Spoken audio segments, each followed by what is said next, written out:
Hello friends, welcome to our channel Trihans blog. আজকের আরও একটা নতুন ভিডিওতে আপনাদের সকলকে স্বাগত জানাই। আজকে আমি শেয়ার করব বাচ্চাদের জন্য একটি পুষ্টিকর লাঞ্চ রেসিপি, যা ক্যালসিয়াম, আয়রন, অ্যান্টিঅক্সিডেন্ট ও ভিটামিনে ভরপুর। তো আমি এইবারে চলে যাব আমার মূল ভিডিওতে। তো আপনারা নিশ্চয়ই ভাবছেন যে মূল ভিডিওর কথা বলে কেন গাছ দেখাচ্ছি, সেটাও বলছি কেন দেখাচ্ছি। এই দেখুন, এই পাতাগুলো দেখে কি আপনারা চিনতে পাচ্ছেন?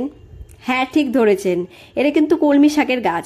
15-20 দিন আগে বাজার থেকে 2 আঁটি শাক কিনে নিয়ে এসেছিলাম, আর সেখান থেকে কয়েকটা ডগানা এখানে এভাবে মাটিতে লাগিয়ে দিয়েছি। আর দেখুন কি সুন্দর শাক হয়েছে।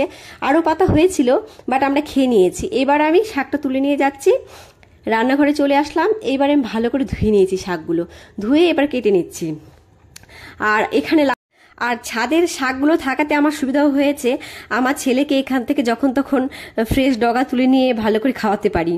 তো যাই হোক, এখানে কিন্তু শাকগুলো আমার কাটা হয়ে গেছে। এইবার আমি চলে যাচ্ছি আমার মূল রেসিপিতে। তো প্রথমে এখানে একটা প্যান বসিয়ে নিলাম, তাতে দিয়ে দিলাম এইটুকুন পরিমাণে ঘি।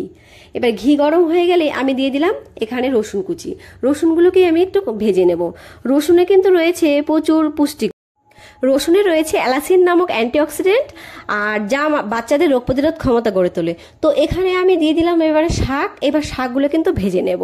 এছাড়া কিন্তু রসুন রক্ত পরিশোধন করতেও সাহায্য করে, এছাড়া হজমেরও অনেক সাহায্য করে। তো এখানে শাকটা আমার হয়ে গেছে ভাজা।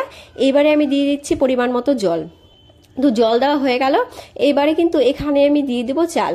আর আমি এখানে কিন্তু পোলাওয়ের চাল নিয়েছি, আপনারা চাইলে কিন্তু সেদ্ধ চালও নিতে পারেন। আমার ছেলে যেহেতু শাক একদমই খেতে চায় না, আর এই পোলাওয়ের চালটা কিন্তু ও খুব পছন্দ করে, তাই আমি এই পোলাওয়ের চালটা দিয়ে যখন ভাত রান্না করি আমি এইভাবে শাক মিশিয়ে ওকে খাওয়াই। তো এখানে আমার দেওয়া হয়ে গেল। এবারে আমি ঢাকনা দিয়ে দিলাম। আর বাচ্চার বয়স যদি 1 বছরের বেশি হয়, এখানে কিন্তু আপনারা একটু নুন ব্যবহার করতে পারেন। তো ঢাকা দিয়ে আমি এইভাবে চালগুলোকে সেদ্ধ করে নেব। আর আপনারা চাইলে কিন্তু কুকারেও সেদ্ধ করে নিতে পারেন। তো সেদ্ধ হতে থাক। ফিরে আসলাম আমি খানিকক্ষণ বাদে। তো এইবারে কিন্তু আমি দেখে নেব যে কতটা সেদ্ধ হয়েছে। তো আমি এবার ঢাকনাটা তুলে নিচ্ছি, তুলে নিয়ে দেখে নেব যে সেদ্ধ হয়েছে কিনা।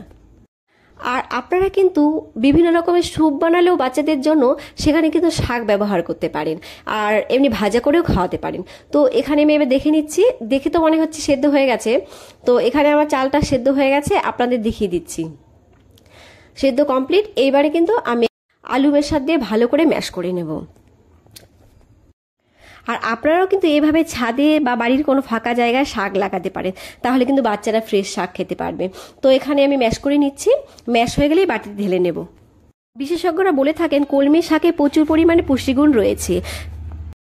আর বাচ্চাদের যদি সপ্তাহে 3 থেকে 4 দিন এভাবে শাক খাওয়ানো যায়, তাহলে বাচ্চাদের ত্বকের সমস্যা দূর হবে, ঘুম ভালো হবে, রোগ প্রতিরোধ ক্ষমতা গড়ে উঠবে, লিভারের সমস্যা দূর হবে। আর বিশেষজ্ঞরা আরও বলে থাকেন কলমি শাক বসন্ত রোগের টিকা হিসাবে কাজ করে। আর কলমি শাক কিন্তু হজমের ক্ষমতাকে উন্নত করে। তো এখানে কিন্তু আমার লাঞ্চটা রেডি হয়ে গেছে।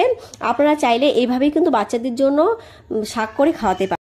পালং শাকের পুষ্টিগুণ কিন্তু আমরা সকলে জানি, কিন্তু এই শাকের পুষ্টিগুণ কিন্তু অনেকেই আমরা জানি না। আজকে এই পর্যন্তই। ভিডিওটি ভালো লাগলে লাইক করে দেবেন, চ্যানেলটাকে সাবস্ক্রাইব করে দেবেন। Bye bye.